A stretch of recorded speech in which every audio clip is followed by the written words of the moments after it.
This message is for those who enjoy this vid or most of my vids. Please hit the red subscribe button, the notification bell, and all to be notified of all new videos. One of the most prominent evangelical Christians in the country is involved in a sex scandal. CNN's Anderson Cooper spoke to one of the people involved. I'm not kidding when I say this. It sounds fake, but it's real. There's a pool boy by the name of Giancarlo. It's so ridiculous. It's that guy right there. Pool boy by the name of Giancarlo. And he was sleeping with Jerry Falwell Jr.'s wife. You're going to hear some of the details here, and then I have a lot to say about it.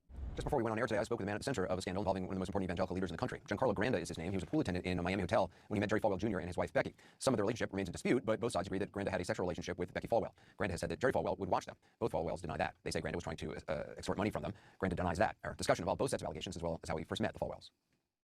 Let's just start at the beginning of how you came to meet them. Right. So you met them at the Fontainebleau Hotel. What happened? Yeah. Fontainebleau Hotel. Work shift. I noticed this woman behind me staring at me. She's staring at me. She's flirting back and forth, and she invites me back to her hotel.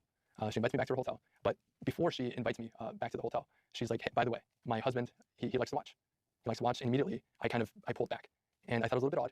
I don't like to shame anyone for anything. It's okay, but I did find it odd at the moment. And she's like, don't worry, he's not gonna intervene. He's just gonna watch in the corner of the room. He's gonna watch in the corner of the room. And I'm like, okay, I'm a 20-year-old single guy. I'm like, why not? Did you know who they were at that time? I had no idea who they were. At the end of my work shift, they called me through a blocked number, and then they told me to meet them at another hotel. It was right by the Fontainebleau. I meet them at this hotel. I walk into the lobby, and Becky's sitting there. She's nervous. I'm nervous.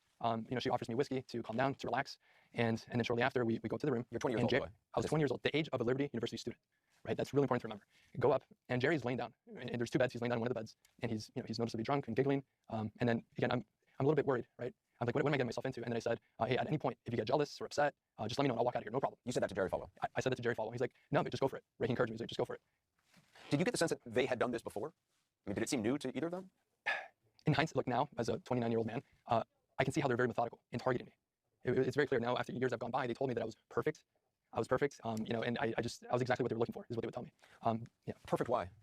Well, to give context, when I was in high school, I suffered with video game addiction. I was a bit timid, nervous, and when I was working at the Fontainebleau, I was starting to come out of my shell, but I still had these insecurities, and I guess they detected it, which made me an ideal target for them. Did Jerry Falwell participate? I mean, did he just watch? He would watch. Again, I don't want to go too much into the details at the moment, but he would watch, and he enjoyed watching me and Becky have sex. So he was sexually involved, but just not actually physically participating with you? Right. He would just sit in the corner, and yeah, he was just enjoying watching us. The way he says that at the end. What I'm trying to say, Anderson, is he was enjoying watching us. He was enjoying watching us. You can say it, dude. He's beating off in the corner. That's what he's doing. All right, so there's a lot to say about this. Now, let's get it right off the bat. Let's get this out of the way. The issue is not let's judge him for this being his thing, or let's judge them for this being their thing. That's not the issue at all. Not even close. You're free to do whatever you want to do if it's consenting adults. Totally fine. The issue, of course, is the deep, deep hypocrisy. And unfortunately, their hypocrisy makes it very problematic for people who are in the lifestyle. You see, there's many people on the left who are lesbian. They have had abortions. They have engaged in premarital sex. And Jerry Falwell Jr. incorrectly judges these people. However, these same people oppose cuckoldry and they find it weird. So when they point out this hypocrisy, they're not pointing out this hypocrisy to defend cuckoldry. As a matter of fact, they're pointing out this cuckoldry in order to deem it immoral, and they are attacking his hypocrisy based on that type of perspective.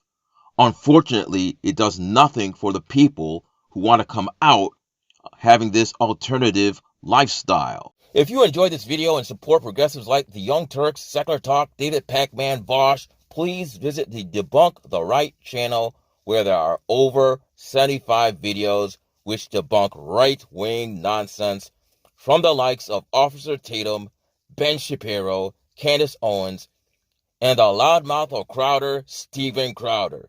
You can access this channel by either hitting the channel icon below this vid or clicking the link in the pinned comment in the comments section.